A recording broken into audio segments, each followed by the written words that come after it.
Hallo, herzlich willkommen. Ich habe gerade schon auf Englisch versucht anzufangen zu denken, wie ich euch begrüße. Aber das ist heute gar nicht nötig, denn heute haben wir ein rein deutsches Treffen mit der Claudia.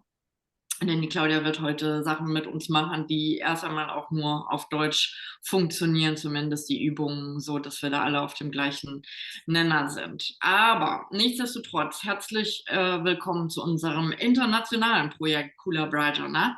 Und wie immer, falls es jemanden gibt, der diese Aufzeichnung oder live das erste Mal mit dabei ist, möchte ich gerne am Anfang ein ganz klein bisschen was sagen, nochmal zum Projekt. Moment, da muss ich auch mal hier meine Fenster nochmal wegklicken. Ähm, Wir richten heute das Licht auf die Claudia, das Spotlight auf die Claudia, bestrahlen quasi die Claudia und geben ihr die Möglichkeit, die Bühne zu betreten. Und dann geben wir ihr die Chance aus sich heraus, auch wieder uns zu bestrahlen mit ihrem Wissen über ihr Thema, was sie heute präsentiert, nach außen zurückstrahlen zu lassen. Das ist so die wörtliche Übersetzung auch von Brajana. Ich glaube, ihr wisst alle, wie ihr mit Zoom umzugehen habt. Das sparen wir uns heute.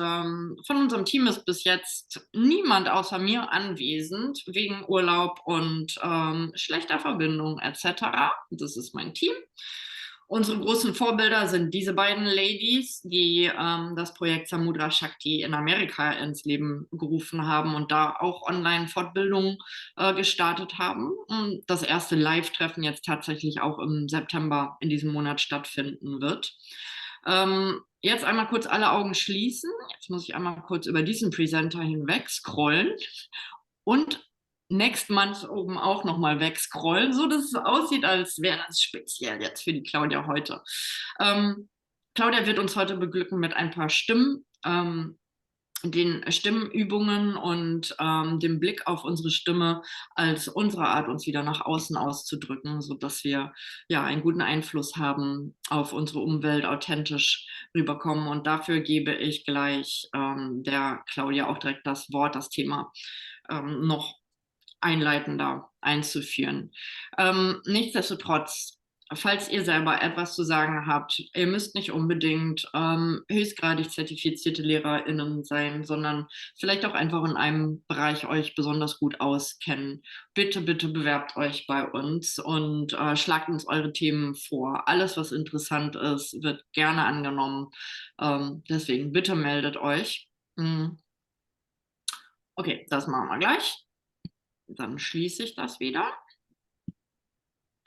Und jetzt, wo ich noch alle eure Ohren habe, ich habe gerade von unserer Vizepräsidentin der Schule die Nachricht bekommen, darauf hinzuweisen, dass es wirklich sehr, sehr, sehr, sehr hilfreich wäre, wenn ihr ein paar Euro über habt, an die Schule zu spenden, selbst 5 Euro, vielleicht auch für unsere Bemühungen, dieses Projekt ins Leben zu rufen. Ihr habt vielleicht gemerkt, die Webseite ist noch nicht hundertprozentig aktualisiert. Es fehlt im Moment Manpower und Geld, um Personal zu bezahlen. Wenn ihr unterstützen wollt, es wertschätzt und ab 5 Euro über, wäre es super, wenn ihr was spenden könntet. Das war die Bitte und die gebe ich gerne weiter. Und dann schalte ich mich jetzt mal aus, so dass die Claudia tatsächlich die Bühne frei hat und ich übergebe. Viel Spaß. Ja, also einen schönen guten Abend an alle. Ich sage noch mal was zu mir. Ich praktiziere jetzt seit über 20 Jahren selber Yoga und habe mich 2012 selbstständig als Yogalehrerin und Studiobesitzerin gemacht. Erst nebenberuflich und seit 2018 auch hauptberuflich. Und also Anusara Yoga habe ich so vor 20 Jahren für mich entdeckt und bin auch seit 2022, Quatsch, Anusara Yoga habe ich vor 10 Jahren für mich entdeckt. Und seit 2022 bin ich Certified Anusara Teacher. Ich habe auch eine Ausbildung in der Spiraldynamik gemacht. Und sowohl das Anusara-Yoga als auch die Spiraldynamik ist auch ein sehr wichtiger Aspekt, wenn es darum geht, also der Stimme mehr Ausdruck zu geben. Genau, weil die Stimme ist ein sehr wichtiges und kraftvolles Unterrichtsmittel und auch in unserem Alltag ein Kommunikationsmittel. Also wie wir reden, hat auch Einfluss, also off the mat, wie wir mit unseren Kunden umgehen oder auch Geschäftspartnern oder auch überhaupt mit Freunden und Familien. Ne? Die Stimme vermittelt so viel mehr als Worte. Und sie ist auch das Instrument, mit dem wir durch unsere Übungssequenzen leiten. Sie ist ein emotionales Bindeglied zwischen uns und unseren Schülern.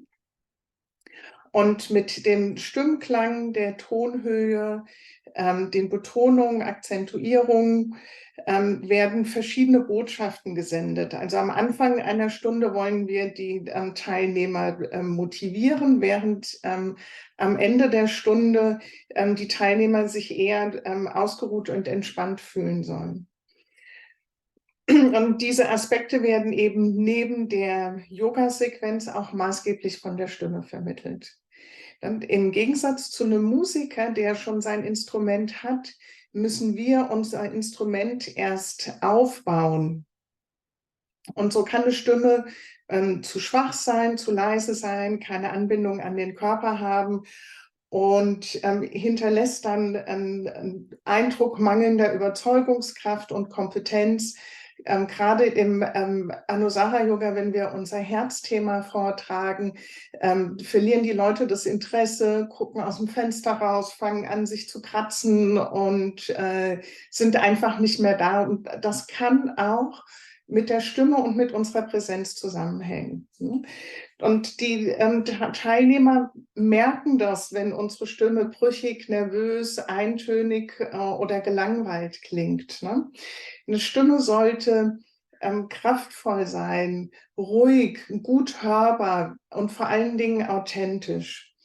Dann ist eine Stimme motivierend, dann vermittelt eine Stimme Sicherheit, Lebendigkeit und auch Fachwissen. Und eine schöne, angenehme Stimme wirkt seriös, souverän und vertrauenserweckend.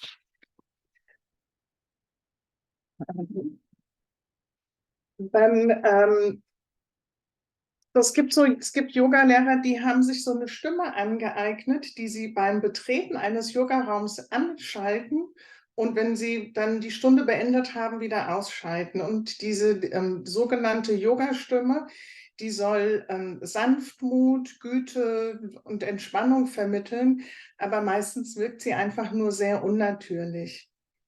Und als Yoga-Lehrer reden wir viel, als Anusara-Yoga-Lehrer reden wir noch mal mehr als andere Yoga-Lehrer. Und deswegen ist es auch wichtig, dass wir die Stimme richtig einsetzen. Am wichtigsten bei einer Stimme ist die natürliche Atmung und der eigene Stimmklang. Manchmal sprechen wir höher, wenn wir nervös sind, angespannt sind, begeistert oder wütend. Aber zum Beispiel auch, wenn wir um Hilfe bitten. Ne? Also so, Liebling, könntest du bitte den Müll rausbringen? Dann haben wir so eine unnatürliche Stimme. Insbesondere Frauen haben die Tendenz, zu hoch zu sprechen. Und das wirkt auf den Zuhörer kindlich, niedlich, man wird nicht ernst genommen. Und oft wirkt das auch überhaupt nicht entspannend, weil meistens, wenn wir höher reden, die Stimme so rausgequetscht wird. Und wir können auch zu tief sprechen, wenn uns die Körperspannung fehlt. Und das ist mal, also in der Regel mehr bei den Männern so, also dass Männer, dass die Stimme von Männern zu schwach ist. Das kann an einem flachen Atem liegen. Und das ist dann so, wenn die so in den Bart hinein nuscheln und man sie kaum verstehen kann, wenn sie reden. Und bei Frauen ist es so, wenn die wieder also die Kraft und die Tiefe ihrer Stimme finden, können die ein ganz anderes Standing gegenüber ihren Mitmenschen erlangen. Ne? Eine tiefe Stimme wird von den Zuhörern meistens als angenehmer erfahren.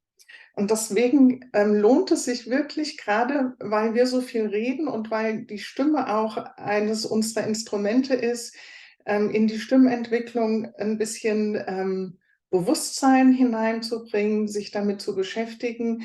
Und es hat auch so ein bisschen was mit einem achtsamen Umgang mit dem eigenen Körper zu tun und einer persönlichen Weiterentwicklung.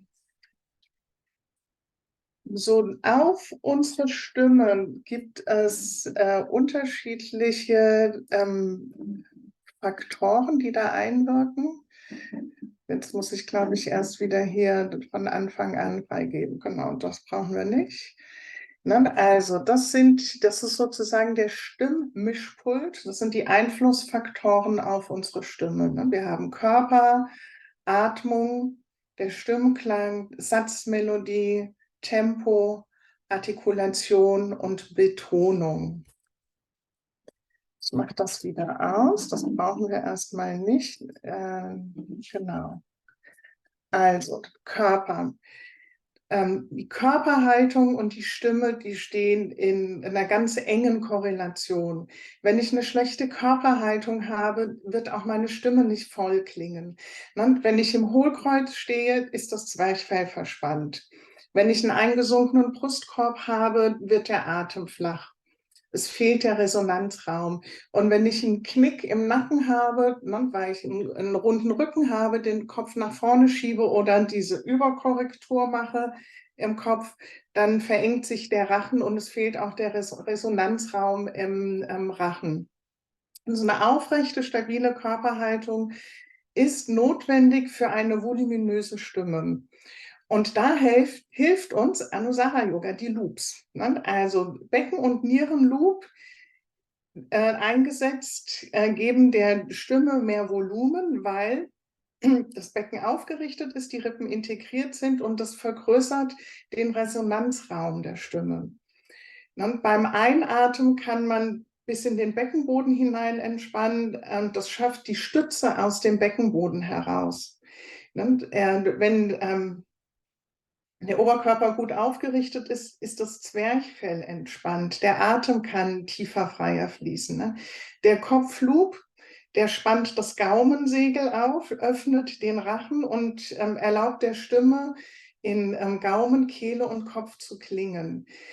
Für den Kopfloop, da machen wir gleich mal eine Übung, bevor ich noch ein bisschen mehr zum Körper sage.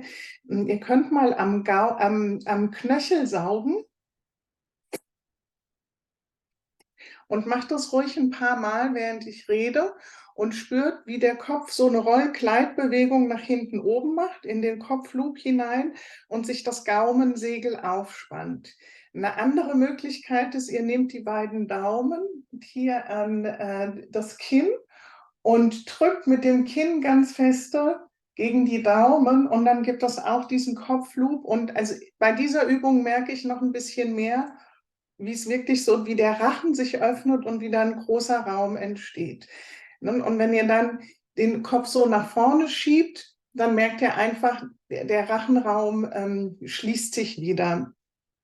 Deswegen ist ein aufgerichteter Brustkorb und Kopfloop einfach, das öffnet mit dem Becken- und Nierenloop den Resonanzraum. Und dann braucht das auch eine gute Erdung, also mit beiden Füßen fest am Boden stehen. Je aufrechter eine Körperhaltung ist, umso mehr kann das ganze System entspannen. Wenn wir aus unserem Lot fallen, dann geraten Muskeln, die eigentlich nicht dafür gemacht sind, uns aufrechtzuerhalten, unter Spannung.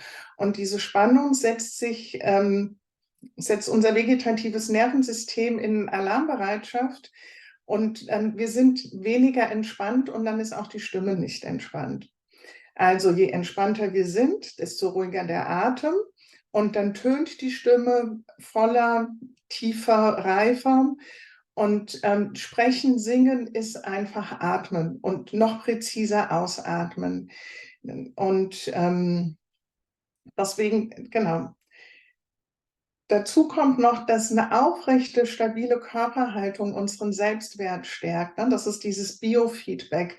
Wenn ich wie so einen Kartoffelsack rumhänge, dann fühle ich mich auch so, dann rede ich vielleicht auch so. Das kennt ihr vielleicht auch.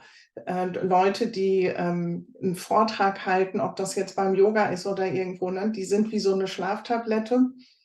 Und im Stehen ist es leichter, besser zu reden als im Sitzen. Also das machen wir ja im Anusara Yoga sowieso, dass wir rumlaufen. Deswegen wird es euch leichter fallen, da die Stimme einzusetzen.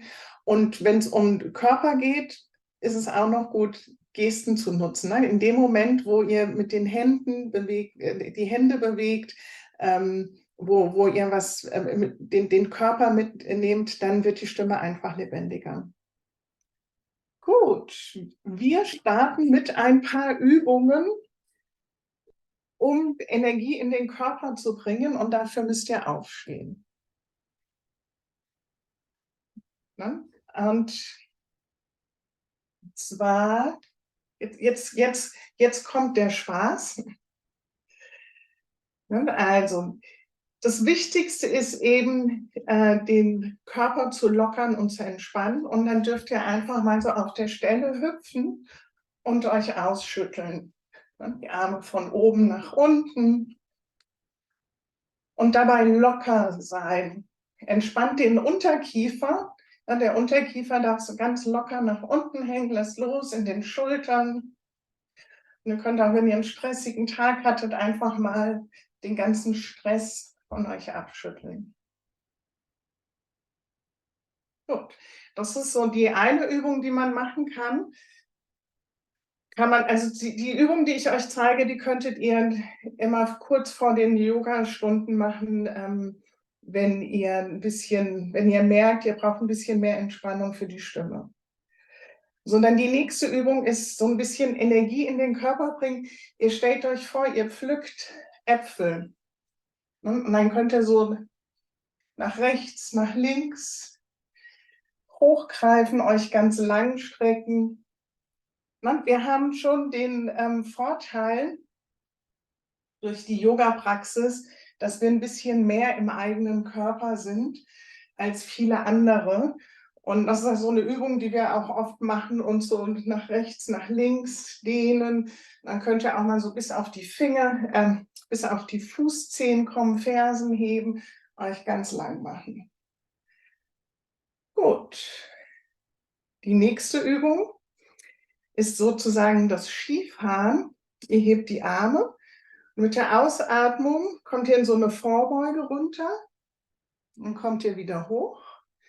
Und wenn ihr runterkommt, dann tönt ihr so ein Ah, Ah. Oder auch mal ein Hmm, hmm, ah.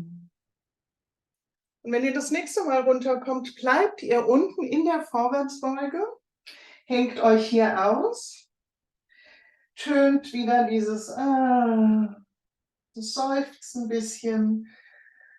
Ah. Ihr könnt auch die Lippen ausblasen.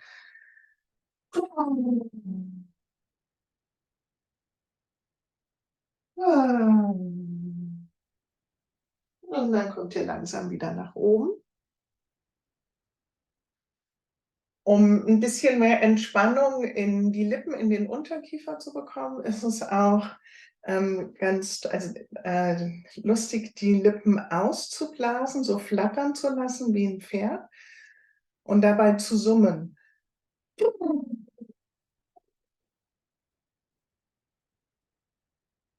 Und dann wirklich so locker in den Lippen werden, dass sie wirklich so ganz schnell flattern.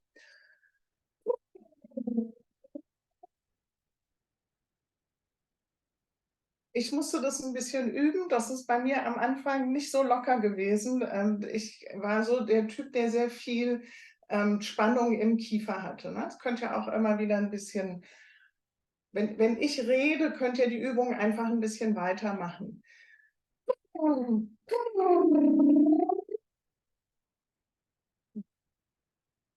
Dann massiert ihr euren Temporalis, also den Muskel hier an der Schläfe. und streicht über die Schläfe nach unten den Kaumuskel hier. Dann kann man auch so mit den Handballen. Und wenn ihr das macht, dann lasst ihr den Unterkiefer nach unten sinken. Richtig loslassen im Unterkiefer. Und wenn ihr hier über die Wangen massiert, vielleicht spürt ihr auch, manchmal sind die Kaumuskeln ganz feste. Da kann man ein bisschen massieren und Unterkiefer entspannen. Dann könntet ihr noch mit der Zunge hinter den Lippen kreisen.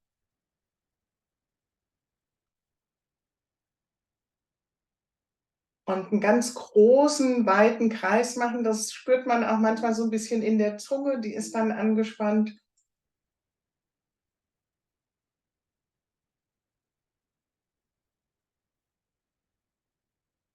Und dabei belassen wir es. Was auch noch geht, ist Grimassen schneiden. Das ist auch eine schöne Sache. Als nächstes kommen wir zu dem nächsten Punkt auf unserer Liste, dem Stimmklang. Also jeder Mensch hat seinen ganz individuellen eigenen Ton beim Sprechen.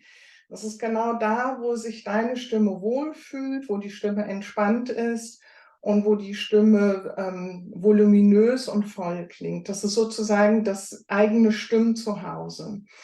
Wenn wir in diesem Eigenton sprechen, belasten wir weniger unsere Stimme. Das wirkt authentischer und souveräner. Und in der eigenen Stimmlage hat unsere Stimme auch mehr Power. Ein zu hohes Sprechen verursacht eine Dauerspannung in der Stimmung. Und der Eigenton ist sozusagen, der ist die Baseline. Und wir sprechen natürlich nicht nur in diesem Eigenton, sondern wir haben diesen Mischpult der Stimme, Satzmelodie, Tempo, Artikulation und Betonung, das ist das, was wieder so ein bisschen Lebendigkeit in die Stimme hineinbringt. Genau. Bei dem Eigenton geht es darum, dass sich der Gaumen aufspannt und der Kehlkopf tiefer sinkt. Dann hat die Stimme mehr Raum zur Verfügung. Und wenn wir gestresst sind oder nervös sind, dann rutscht der Kehlkopf hoch und die Stimme klingt höher. In der Entspannung, wenn wir entspannt sind, rutscht der Kehlkopf tiefer. So, wie kannst du deinen eigenen Stimmklang finden? Da gibt es unterschiedliche Methoden. Es ist zum einen, kannst du so summen, so als würdest du sagen, das ist lecker. Das könnt ihr ein paar Mal machen. Und dieses ist nicht, das ist nicht zu tief, nicht zu hoch. Und da, wo ihr dieses summt, das ist euer Stimmklang. Was man auch machen kann, ist Stopp oder Halt, Stopp, Halt.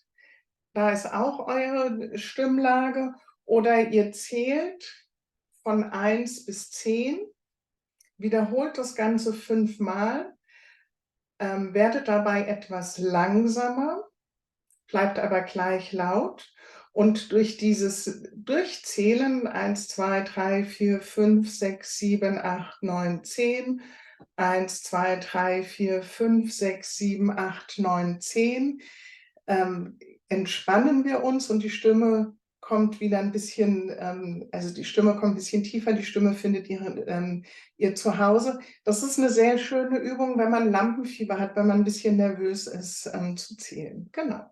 Habt ihr das gemacht? Habt ihr die Übung ein bisschen für euch gemacht? Kannst du noch mal kurz sagen, wie ist die Übung genau mit dem Zählen? Das 5-mal machen bis 10 Ja, zählen? 5-mal zählen. Also 1, 2, 3, 4, 5, 6, 7, 8, 9, 10. 5-mal durchzählen, langsamer werden, entspannter werden, aber gleich laut bleiben. Und dadurch entspannt der Körper, wir entspannen. Das ist so eine Achtsamkeitsübung. Ne? Ich bin auf das Zählen konzentriert, ich bin auf das Atmen konzentriert und dadurch entspannt der Körper und die Stimme kommt tiefer. Genau. Habt ihr die Übung mitgemacht? Wie, wenn ihr jetzt was sagt, wie klingt die Stimme? Ist sie noch gleich? Ist die höher oder tiefer? Hat sich was verändert? Wollt ihr ein Feedback geben?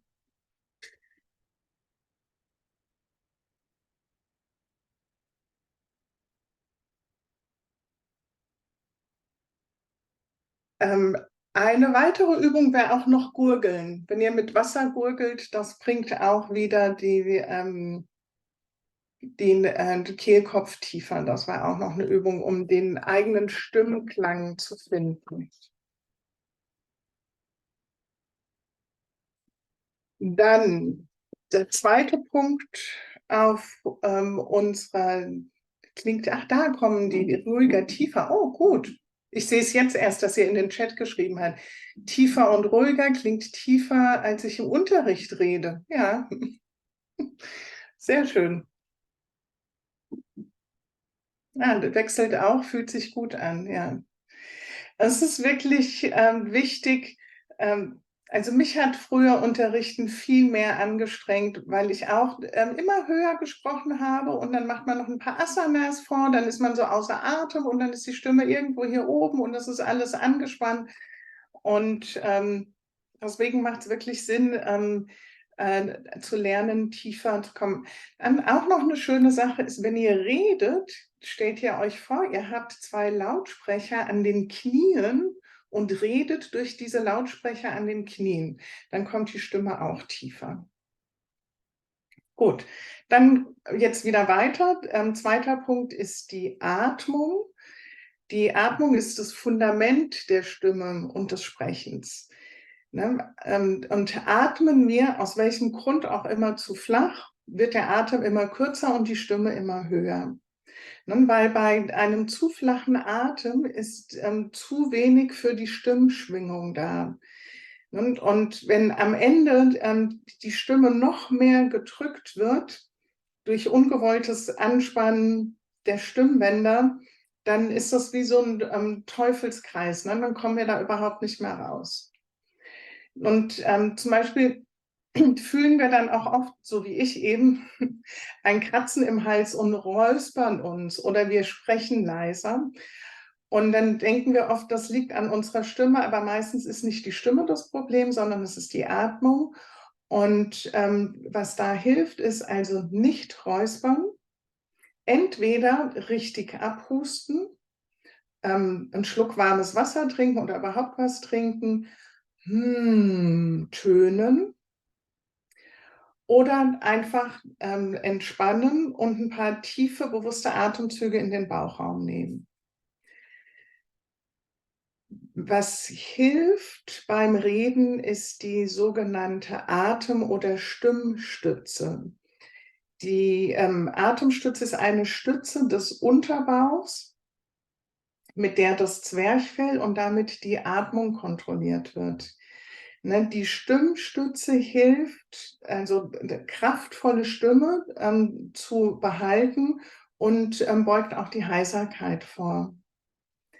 Um die Stimmstütze zu praktizieren, atmet man also tief ein, sodass das Zwerchfell sich absenkt, also die Bauchatmung oder Zwerchfellatmung, und die Bauchdecke hebt sich. Und wenn ihr dann ausatmet, dann versucht ihr, das Zwerchfell unten zu behalten. Der Bauch bleibt weit und dann entweicht der Atem viel langsamer und kontrollierter. Man kann dann auch längere Sätze reden, man kann langsamer reden, man kann wohlklingender reden. Und weil wir behalten die Spannung im Bauchraum und die Stimmbänder bleiben entspannt. Da ist es auch wieder besser, wenn ihr aufsteht für die Übungen. Im Stehen ist es immer leichter. Also es ist so, wir atmen ein, der Bauch wölbt sich.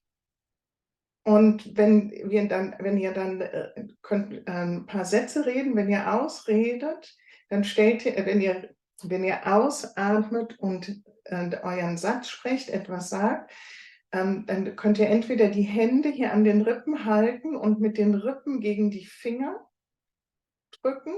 Oder ihr stellt euch vor, im Bauch steht ein kleines Männchen, das mit den Händen den Bauch nach vorne drückt, sodass, wenn ihr redet, der Bauch erstmal weit und groß bleibt. Dann machen wir auch eine Übung. Ihr kennt Kapalabhati, dieses stoßweise forcierte Ausatmen. Das Kapalabhati machen wir durch die Nase hier, um die Stimme zu trainieren, machen wir durch den Mund. Das ist wie so eine Kerze auspusten. Und ihr seht das an meinem Bauch. Das kommt nicht von hier oben, sondern wirklich aus dem Bauch. Und ihr pustet zweimal und dann tönt ihr ein langes S und dabei bleibt der Bauch so lange wie möglich groß. Macht das einmal vor.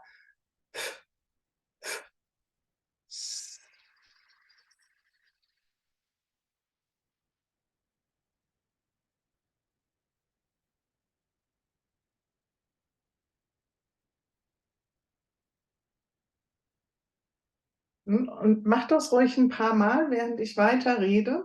Dann also zweimal die Kerze auspusten, langes S tönen und dabei so lange wie möglich einen großen, weiten Bauch beibehalten. Am Ende, wenn der Atem weniger wird, zieht der Bauch natürlich ein bisschen nach innen. Dann kommt die nächste Übung, ist dann, wenn ihr das S zu Ende getönt habt, dass ihr so entspannt, dass der Bauch wieder weit wird, dass ihr bis nach unten in den Beckenboden hinein entspannt, ohne dass ihr dann ein tiefes macht. Also es geht wirklich nach dem S-Tönen darum, loszulassen, weiter zu werden. Weil in dem Moment, wo ihr tief einatmet, habt ihr hier oben den Atem, ihr habt oben die Spannung und ihr merkt es bei meiner Stimme, dass die Stimme jetzt schon ein bisschen enger klingt. Also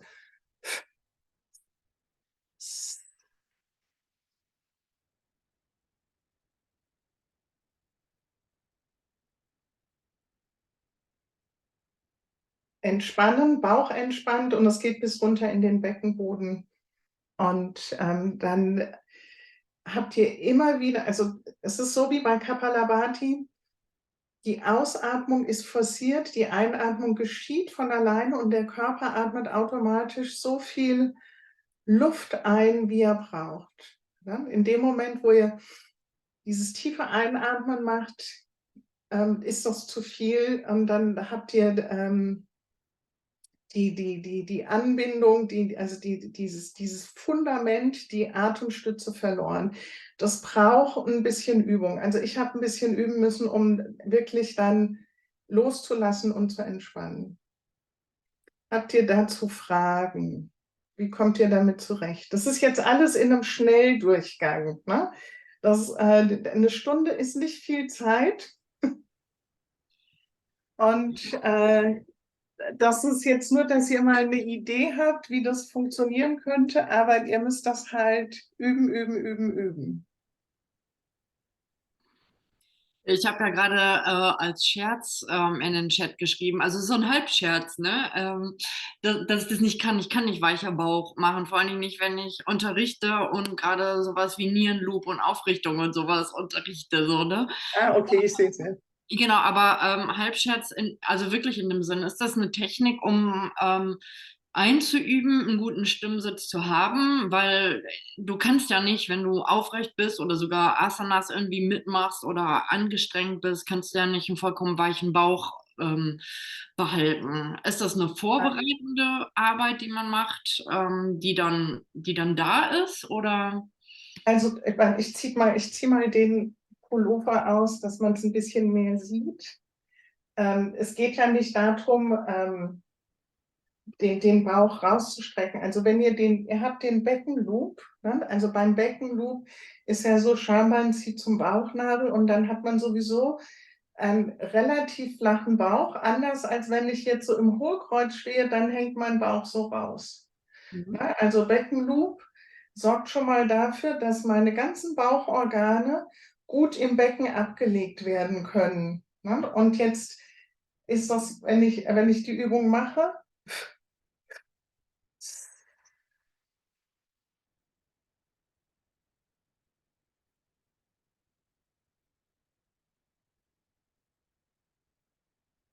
habt ihr es gesehen? Das ist nur dieses sanfte Loslassen. Das ist jetzt nicht irgendwie, ne, ich entspanne so, sondern es ist einfach nur, wenn ich längere Sätze rede, brauche ich ja irgendwann mehr Atem. Irgendwann zieht der Bauch nach innen. Und wenn dann nicht mehr genügend Atem da ist, lasse ich los. Der Körper atmet wieder genügend ein.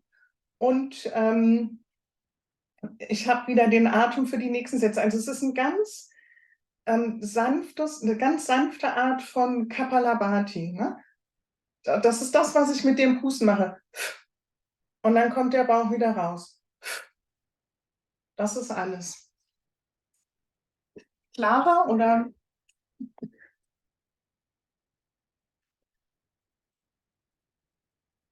Ja, genau. So, ich hätte noch ein paar Übungen, außer ihr wollt, ist es schon, ihr seht, das sind schon 40 Minuten rum von unseren 60 Minuten. Ja.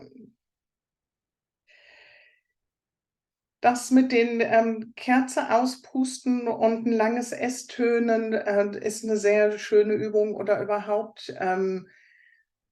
Was ich auch viel geübt habe, ist zum Beispiel zweimal die Kerze auspusten. Die erste Strophe, Om Namah Shivaya Gurave, entspannen, loslassen.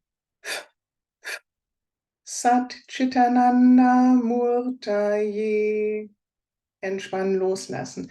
Und das Anusara, die Anusara Invocation ist so wunderschön, weil wir haben diese ganzen A-Töne, Naman. Und das wäre zum Beispiel auch was, ein paar Übungen, die Resonanzräume zu wecken.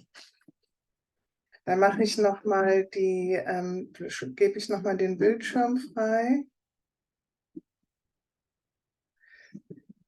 So, ich habe euch auch in der Folie findet ihr in der Präsentation findet ihr zwei Folien, wo ich euch so ein paar Tipps gebe über Körperatmung, Stimmklang und dann auch nochmal Sätze, Melodie, Tempo, Betonung. Das könnt ihr in Ruhe nachlesen.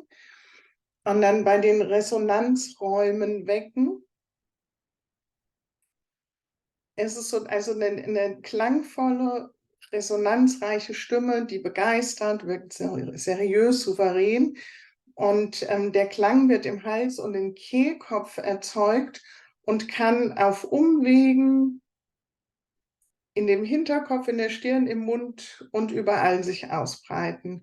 Und zum Beispiel eine Übung, um so dieses Schwingen, Klingen, Vibrieren zu spüren, ist, wenn ihr euch selbst umarmt und so ein bisschen hin und her schaukelt und summt.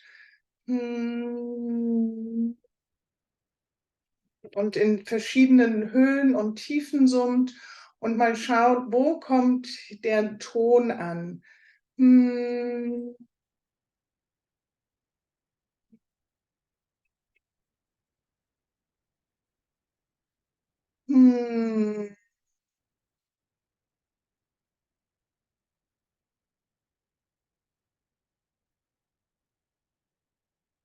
Dann ist auch den Finger auf die Lippen legen und summen.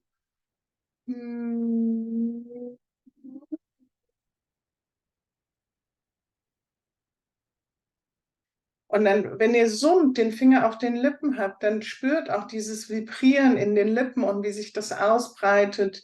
Dann über die Lippen, vielleicht ins Kinn, Wangen. Genau, am Kopf spürt man das auch. Man kann auch die Hände auf den Kopf legen. Ihr dürft immer gähnen oder mal den Unterkiefer hin und her wackeln. Und wenn ihr jetzt merkt, dass ihr ein bisschen verspannt seid, dürft ihr auch noch mal euch ausschütteln. Und eine schöne Übung sind auch so klingende Konsonanten zu tönen. Ich stelle mich wieder hin. Das geht, also ich mache meine Aufwärmübungen, meine Sprech- und bisschen Gesangsübungen immer im Stehen. Dann kann man auch immer wieder dieses machen, um das Zwerchfell zu aktivieren und die tiefe Bauchatmung.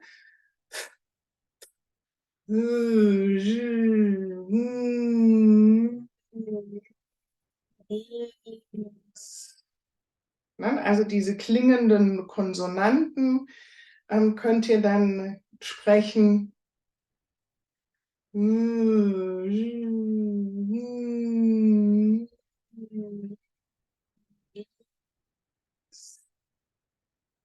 Das S haben wir ja auch schon in der Übung gehabt, wo wir zweimal pusten, die Kerze auspusten und dann den Bauch weit halten und das S tönen. Und dann dieses Mu, Mung, Mo, Mong, Ma, Mang, Mi, Meng, Mi, Ming. Da tönt ihr die Vokale und das U fängt ganz hinten im Rachen an und dann geht das immer weiter nach vorne. Dann auch hier Mu, Mung, Mo, Mong, Ma, Mang, Mi, Meng, Mi, Ming. Und dann wieder entspannen, Bauch entspannt. Mu, Mong, Mo, Mong, Ma, Mang, Mi, Meng, Mi, Ming. Und dann habt ihr dieses Schwingen, dieses Klingen, ne? Das macht eine Stimme weicher, fließender. Und dann gibt es auch diese beiden lustigen Sätze. Minimale Mäuse mögen wohlig warme Sommernächte. Oder die kürzere Variante, minimale Mäuse mümmeln Marmelade. Also diese Resonanzräume wecken und dieses verbundene Sprechen, das eignet sich wunderbar am Ende der Stunde in Shavasana oder in der Einstimmung oder so, ne, wo ihr mehr Ruhe, Fokus, Achtsamkeit wecken möchtet.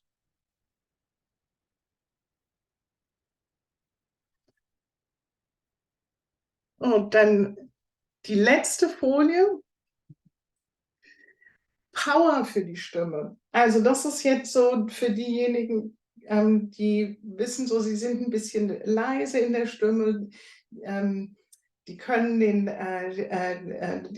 ja, das fehlt so ein bisschen an der Power, die Leute zu aktivieren, wenn das dann in dem aktiven Part sich auf die Zielasana hinzubewegt. Da gibt es die lustige Übung, dass man auf einen Gegenstand zeigt und dabei bla sagt. Bla, bla, bla. Und wenn ihr das mitmacht, macht die Übung ruhig mit, damit ihr damit ihr ein Gefühl dafür bekommt. Also gerne wieder hinstellen und dann auch mit der Energie im Körper, ne? Also wohin zeigen und nicht nur bla, bla, bla, sondern bla, bla, bla, bla, bla, bla, bla, bla, bla, bla, bla. Und dann merkt ihr schon, wir sind auch wieder bei der Übung, wo der Körper mit eingebunden ist. Ne? Also Power für die Stimme heißt auch Power für den Körper. Ne? Da ist wieder die Bewegung, die Energie im Körper.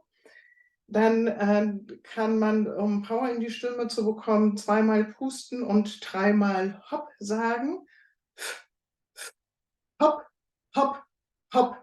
Und ihr seht wieder aus meinem Bauchraum heraus, ne, das Pusten findet hier statt. Es ist jedes Mal eine Art von Kapalabhati. Hopp, hopp, hopp.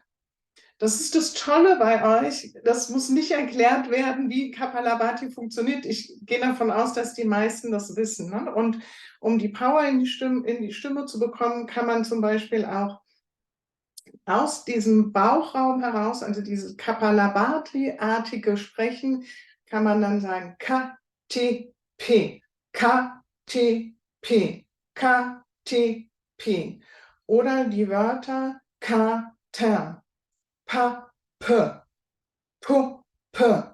Und diese P-Laute, die kann man so ein bisschen explosivartig so herausspucken. Pa, P, Pu, P. Oder auch hier haben wir wieder einen schönen Satz. Da kann man das üben, etwas übertrieben. Ne? Kurt der Kater platzt mit Katzen, Tatzen, doch tatsächlich in die kunterbunte Stube. Und das muss man, also das sind nur Übungen, um wieder ein bisschen Power in die Stimme zu bekommen. Dieses K, T, P oder K, Ter, Pa, P, Pu, P. Das übt man so lange, bis wenn man dann redet, dass man das so ein bisschen mehr reinbekommt. Ne? Also kann dann in der Asana-Stunde jetzt muss ich ein bisschen überlegen, was es für ein Wort gäbe. Ne? Also dann, jetzt fällt mir natürlich nichts ein. Ne? Also da kann man ein bisschen mehr Power hineinbringen, wenn man diese kraftvollen Konsonanten auch ein bisschen kraftvoller ausspricht. Ja.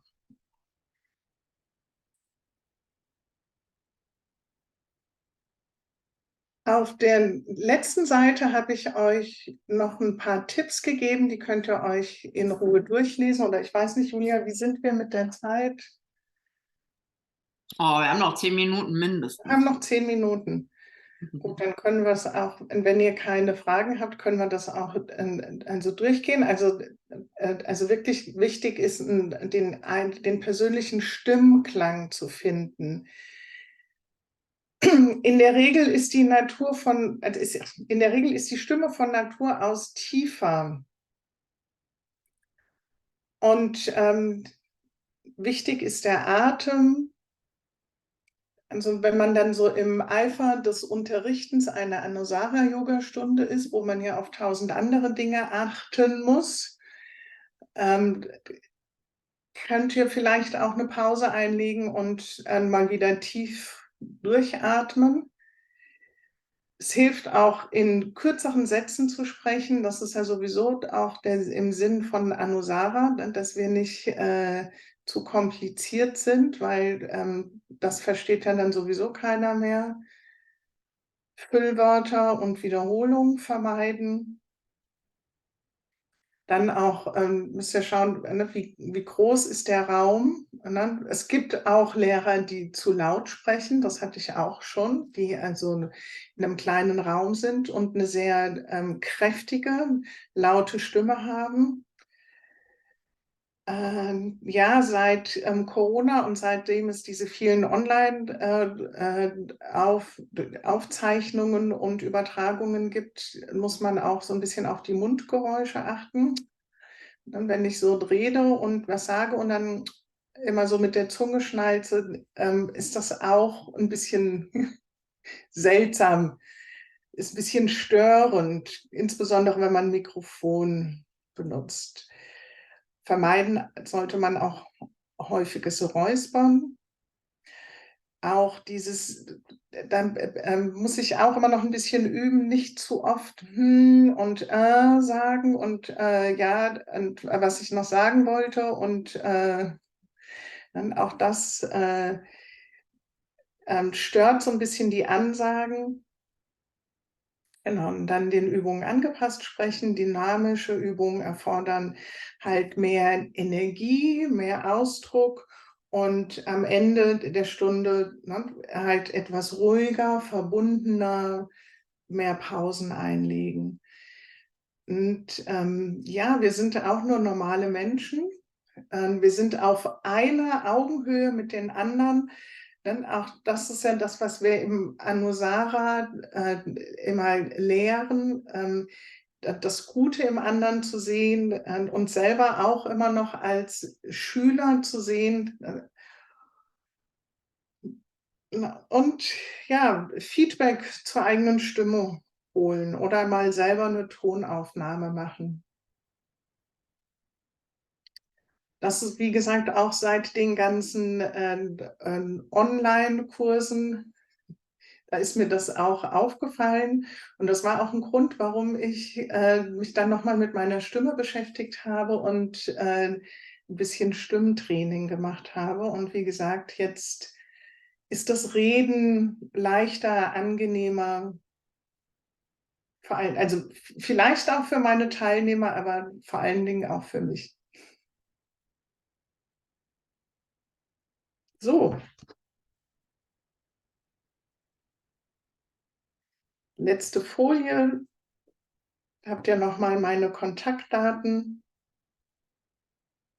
Ich habe auch einen Newsletter, den ihr abonnieren könnt, wenn ihr möchtet. Und wenn ihr euch also wirklich für ein Stimmtraining interessiert, empfehle ich euch die Adriane Schmidt. Bei der habe ich mein Stimmtraining gemacht. Die sitzt in München. Die macht das aber online. Also ich habe das mit ihr online gemacht und die macht das ganz toll. Die macht das richtig gut. Die ist auch Coach. Also es geht nicht nur um die Stimme, sondern es geht auch um die Ausdruckskraft. Ne? Also also ich habe mit ihr viel geübt, wie ich meine Herzthemen vortrage, wie ich da ein bisschen mehr Abwechslung und Spannung reinbekomme.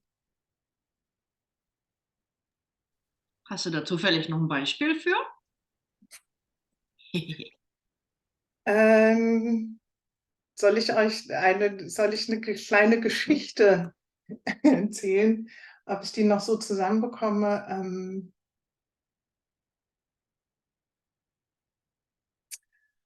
Also,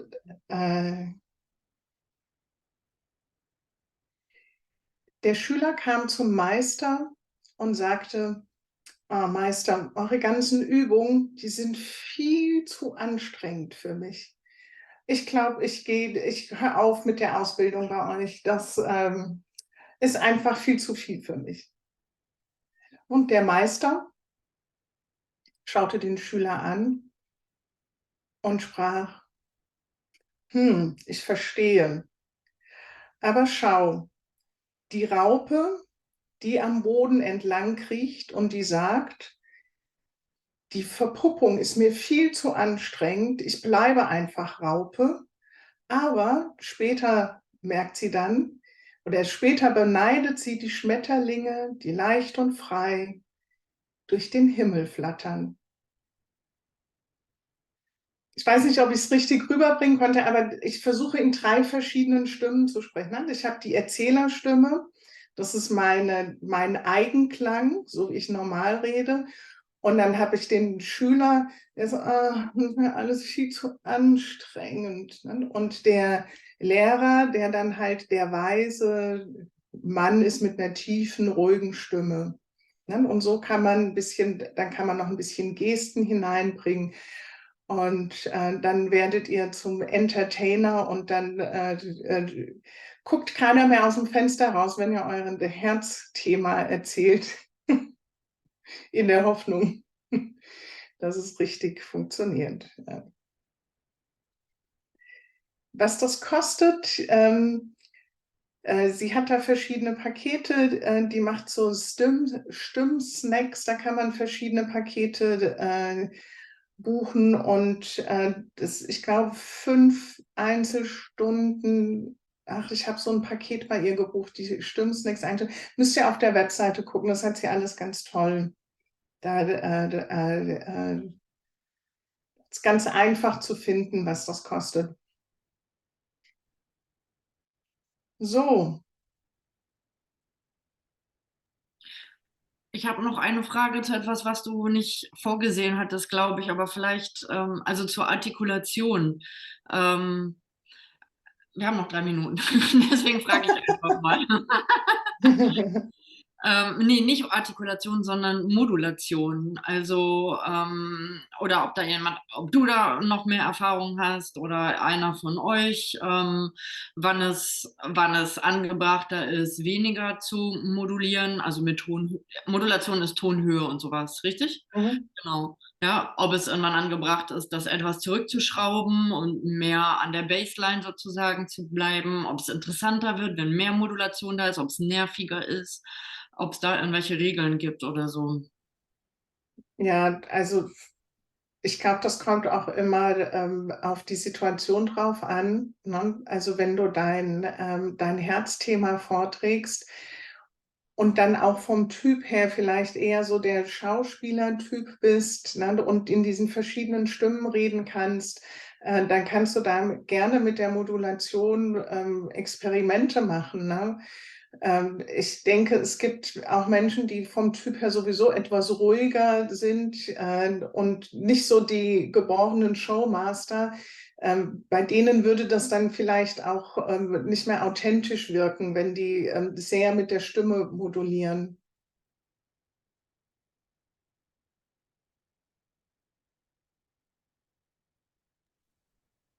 Wie nehmt ihr das denn so wahr, eure Lehrer oder jemanden, der spricht? Gibt es Beispiele, die ihr extrem nervig findet oder nicht angenehm oder besonders angenehm? Könnt ihr das benennen, was daran angenehm oder nicht angenehm ist? So,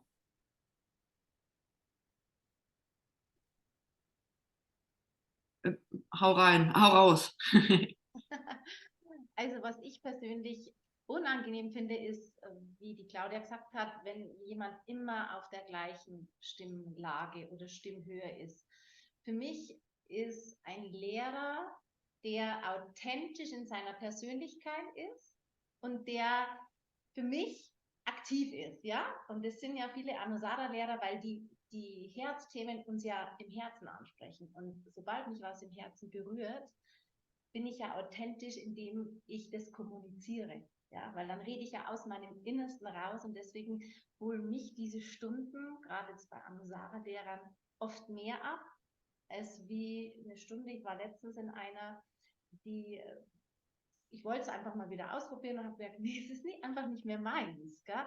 Das war so eine klassische Ashtanga-Stunde, das war mir viel zu kühl, das war mir viel zu wenig Herz dabei, viel zu wenig ja, Enthusiasmus und dann, ja, das ist für mich ganz, ganz wichtig, dass jemand da vorne steht, der mich abholt in seiner Herzlichkeit und zugleich dann, wenn es ruhiger wird, aber auch die Stimme ruhiger wird. Ja, das ist genau das eigentlich, was Claudia in tollen Beispielen gesagt hat, wo uns, glaube ich, an Sada-Lehrern ja in der Ausbildung schon ganz viel darüber gelehrt wurde. Deswegen finde ich es Ja, ist schon auch eine einfacher. Typsache, ne? Also also ich weiß in meinen Ausbildungen oder auch also ich bilde ja inzwischen auch selber aus. Also wir hatten da auch schon Leute, die, wie du sagst, die diese sehr eintönige Stimme haben, wo auch so ein bisschen man so das Gefühl hat, es kommt so, es wird so eine Langeweile vermittelt und man steigt schnell aus. Aber wir haben auch das andere, wo die Stimme einfach zu hoch und ja, also zu hektisch oder zu sehr gequetscht ist, ne? Und ich glaube, das braucht einfach so wie immer diese Balance, ne? Also sowohl eine tiefe, ruhige Stimme, aber auch eine Energie in der Stimme. Hier kommt noch eine Frage, Claudia. Wie kann ich mir dein Stimmtraining vorstellen? Wie oft hast du geübt? Auch immer vor der Stunde. Also ich hatte 10 Einzelsessions bei der Trainerin und ja, ich habe jeden Tag geübt, jeden Morgen 20 Minuten. Da habe ich die Übung, die ich heute mit euch gemacht habe, da habe ich so eine Auswahl davon gemacht. Ne? Und manchmal auch auf der Fahrt ins Yoga-Studio im Auto. Aber es ist besser zu stehen bei den Übungen. Ne? Also im Sitzen, es ist Es geht auch, es ist, also sagen wir es mal so, es ist leichter im Stehen diese Übungen zu machen. Ne? Also Profis, also zum Beispiel Opernsänger, die können ja da ihre Opernarien rausschmettern, im Sitzen, im Liegen, auf dem Bauch, die machen alles Mögliche, ne? Aber die haben das jahrelang geübt. Ne?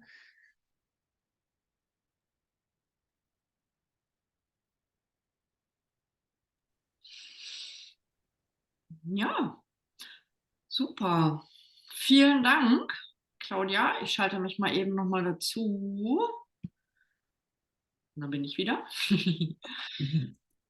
Vielen Dank. Ich hoffe, ihr habt was Neues gelernt, was ihr mitnehmen könnt, was ihr vielleicht mal selber an euch überprüfen könnt. Und ganz ehrlich, ich sage es jedes Mal, es ist bis jetzt einmal ein Feedback bekommen, ein offizielles. Bitte gebt uns Feedback, wenn ihr Dinge nervig findet, wenn ihr Dinge super findet. Alles hilft. Es wäre super, auch für Claudia, für die Leute, die präsentieren, für uns, aber auch für uns als Team. Es ist sehr hilfreich zu wissen, was euch gut gefallen hat, was euch interessiert. Wenn ihr Vorschläge habt, was ihr gerne als Fortbildung in der Zukunft angeboten haben wollt, sagt uns das bitte. Dann suchen wir gezielt danach nach Leuten, Menschen, die das präsentieren können. Also nicht denken, jetzt habt ihr hier was gekriegt und damit ist das Thema vorbei jetzt. Das wäre super. Oh Gott, jetzt muss ich mal selber ein bisschen drauf achten, wie ich rede. Das ist ja jetzt auch, also 60 Minuten ist nur eine Einführung in das Thema, dass ihr mal eine Idee davon bekommt. Ihr bekommt die Folien, ihr könnt euch das nochmal anschauen in Ruhe. Und es ist halt wie mit allem, man muss die Übung machen. Ne? Man muss es machen, um da eine Veränderung zu bekommen, um eine Achtsamkeit und dann, also erst das Erkennen, die Übungen machen und dann wird sich das auch verändern positiv. Also wird sich auf die Stimme auswirken positiv. Ja.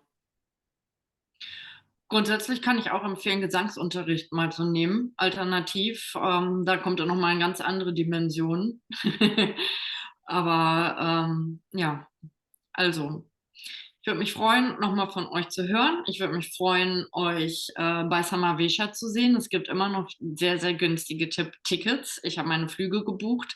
Es wäre schön, euch einmal persönlich wiederzusehen und gemeinsam zu üben. Und ansonsten, nächstes Mal wird meine Kollegin Lea etwas mit uns machen. Und zwar, also am ersten, ich glaube, das ist der erste, was haben wir jetzt für einen Monat? Im Oktober, der 1. Oktober. Und zwar Therapeutik und Übungen bei Hüftverletzungen oder sogar Hüft-Replacements, wie heißt es gleich, bei neuen Hüften und sowas oder bei Schmerzen in der Hüfte. Also wenn euch das interessiert, dann merkt euch schon mal das Datum vor, den nächsten Sonntag. Ich sage ganz herzlichen Dank, dass ihr dabei wart. Vielen Dank, Claudia, für den schönen Einblick. Schlaft gut, ruht euch gut aus, wenn ihr mit der Aufzeichnung geübt, wollte ich schon sagen, euch die Aufzeichnung angeguckt habt, wäre es super, wenn ihr unten drunter was Kleines schreibt oder das liked. Es hilft alles, irgendwie weiter Inhalte zu verteilen. Ihr wisst das selbst. Vielen Dank. Habt einen schönen Abend noch. Danke, Danke. Schönen Claudia. Abend. Bis bald Tschüss. zusammen. Tschüssi.